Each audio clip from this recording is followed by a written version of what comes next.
Hey, what's going guys? I'm in Season 4 here. We are back again for more V-Call. So, yeah, but today we're doing something a bit more light-hearted, kind of. It is Seeker Society. Yay.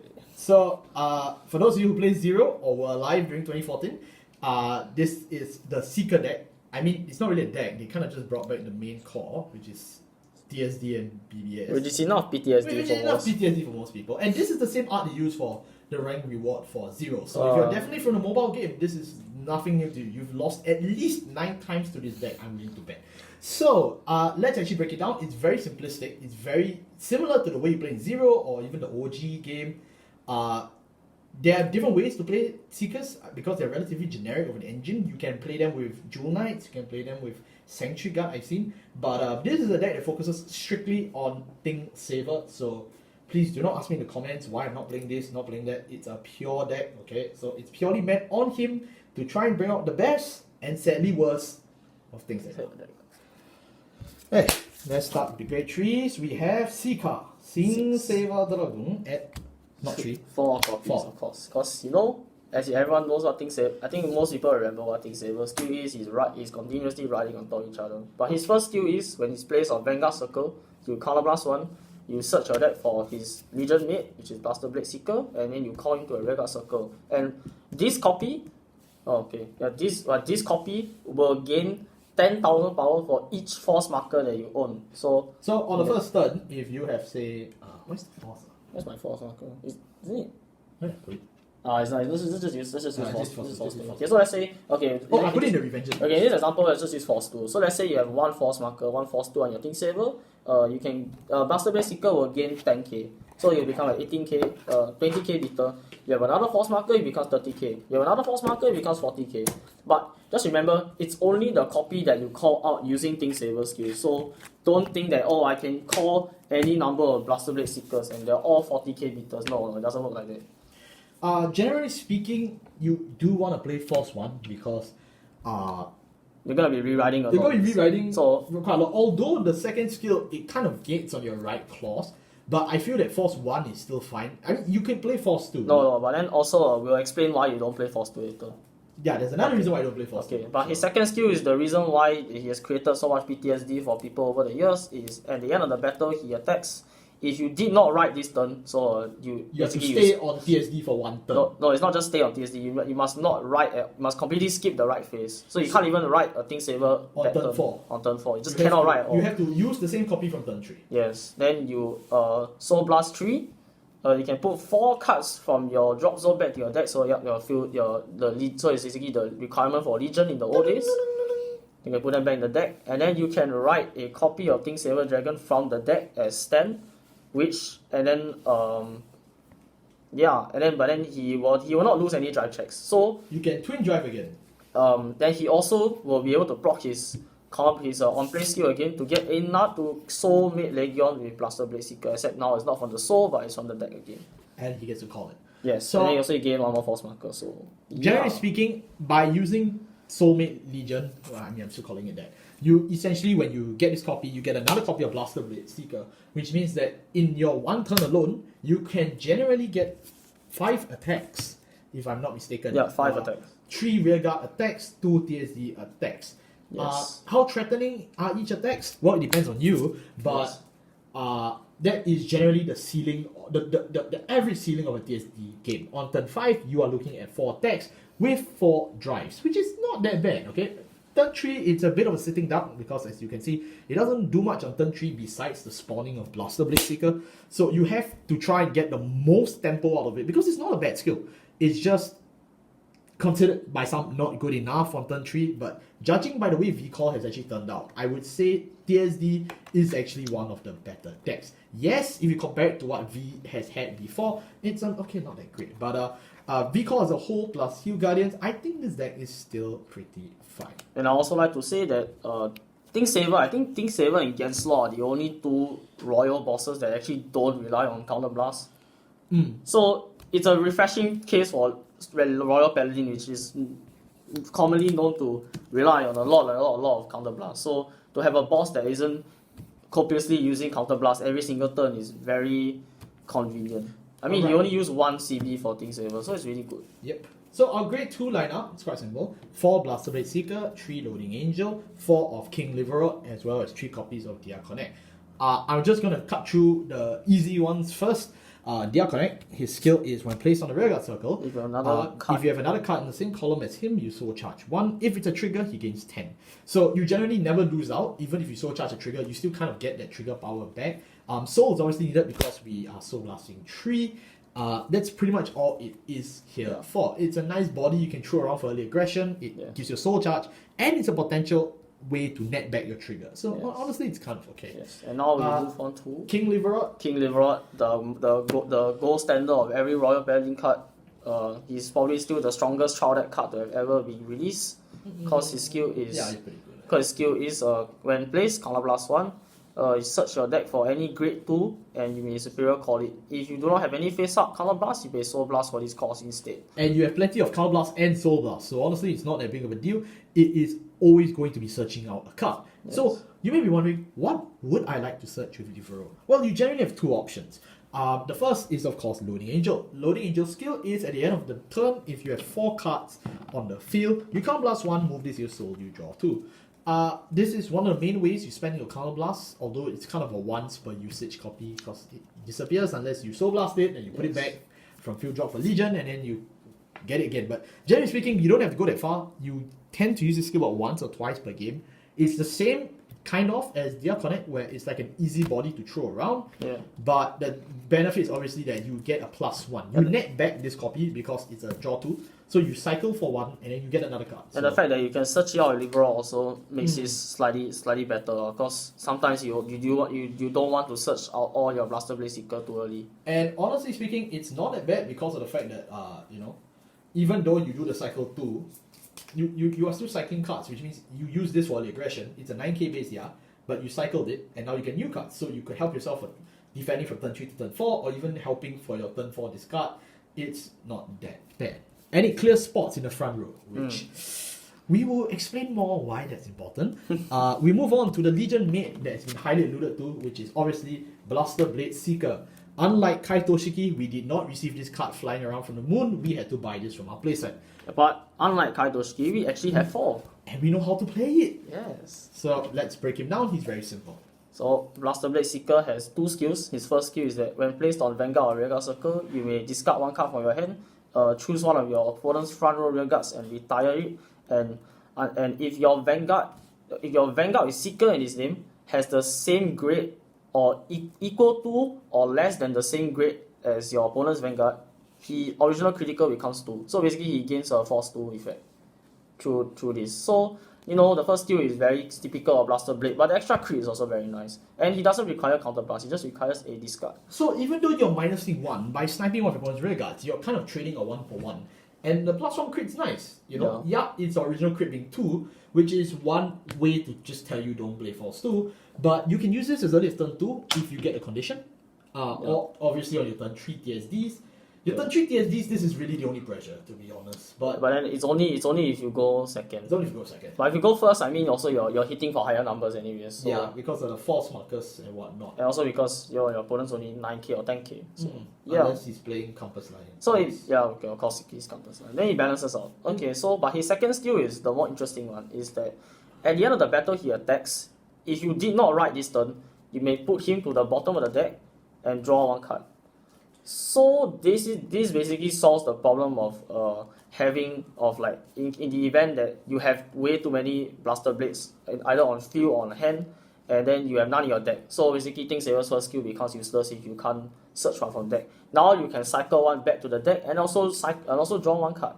So it works. So it really helps the consistency of this deck a lot, and it prevents it from breaking, which is something that this deck can happen though. Yeah, because this is a pure TSD. But Yes. to make it even better, this skill was not alluded to us at all in the slides.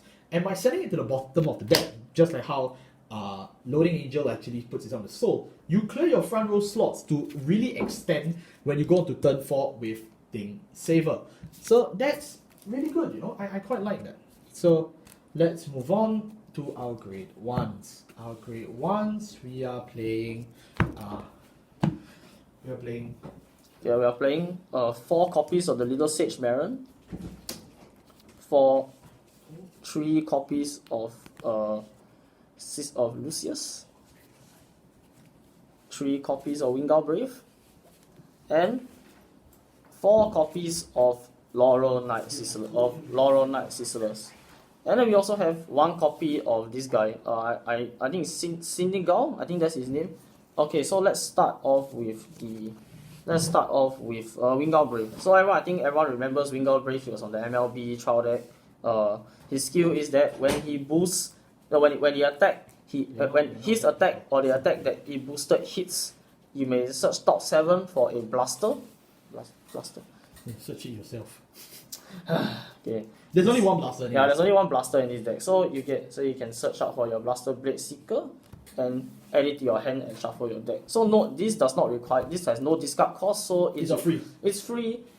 Searching for your Blaster Blade Seeker, adding it to hand, and making adding more consistencies. In case you need a right target, you need a Blaster Blade Seeker to cycle 1 back to drop, to cycle 1 back to the bottom of the deck, or you just want the free snipe and the +1 crit. Really, the thing about Wingar Brave or why we chose to play it is quite simple. Because Blaster Blade Seeker is just that instrumental to the Seeker strategy that we just wanted to make sure we have as many copies as we could for free, or at least as costless as possible. And Wingar Brave is one of those ways where you can really ensure its consistency. Yeah, I mean, it's only 4 BBS, and you don't have any other blaster targets. But you don't need a whole deck thriving with blasters to work, when BBS is like 80% of this deck strategy for the entire deck up to turn 4 even. So yeah, there's really no reason to not want it.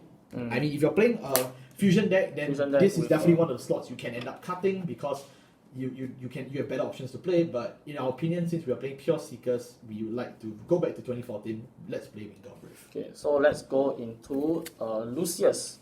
So Lucius' skill is actually very simple. Is that when your Grade 3 Vanguard is placed, you may put him into the soul and draw 1 card, and you may call a card from your hand to a rearguard circle. So this is the way that we can extend our 5 attack combo to a 6 attack combo on our King Saber turn.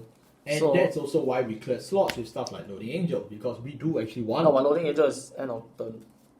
No, as in like the turn before that. Oh yeah, okay, true. So generally speaking, you just want to clear your slots so that you can use stuff like Lucius. Generally, yeah, you can't use Loading Angel that early, but someone else can. Yeah. So since you clear front row with him, you can then use Lucius, put him into the soul, and then call another card like Sizzlers, you call Die Connect Dragon, you can call Loading Angel. Yeah, you can call a lot of cards using this skill, and it's almost never bad to have 1 more body on the board to attack. Yes. And then he also feels soul for King Saber skill, so that's also really good. Yep. Okay. Then we play 4 copies of the Little Sage Marin. So Marin's skill is also very simple because he was on the first set. His skill is that when a rearguard is placed in front in the same column as him, you may color blast 1 and you draw a card, and he becomes an 11k booster. So this is generally how you're going to be drawing your cards, because you're going to be superior calling a lot of units onto your front row rearguard circle. So if you have a Marin in your back row, every turn you're able to just do the count blast 1, draw 1, and then he can make that column even stronger for you. So, and then especially if you have Blaster Blade Seeker, you can swing in Blaster Blade Seeker first, then put into the bottom, then you think Saber skill, then you can call another Blaster Blade Seeker again, then you can count blast 1, then you can draw 1. You never know, you may draw into like a PG, a Heal Guardian or something like that. Yeah, anything works. So Marin is just a good cycle, and then it helps you build hand, and it also helps you with survivability as well as pushing numbers in the early game. It's generally just a great way to spend your Count Blast, because you don't use CB that often, so you might as well use it just to draw cards. You will be calling cards to your front row anyway, so you might as well take the opportunity to draw and be rewarded for your efforts with an 11k booster. Yes. Okay, then now we shall go into Sizzlers! Laurel Knight Sizzlers, everyone's favorite strike fodder. So Laurel Knight Sizzler skill is very simple. It's the generic Grade 3 searcher, and then his plus 5k is if you have no face up damage, he will become a 13k booster. So yeah, generally because we run such little Grade 3s in this deck, this guy is absolutely instrumental to our strategy if you do not want to break and lose the game outright. Because if you don't write Grade 3 in Vanguard, it's not a good game for you.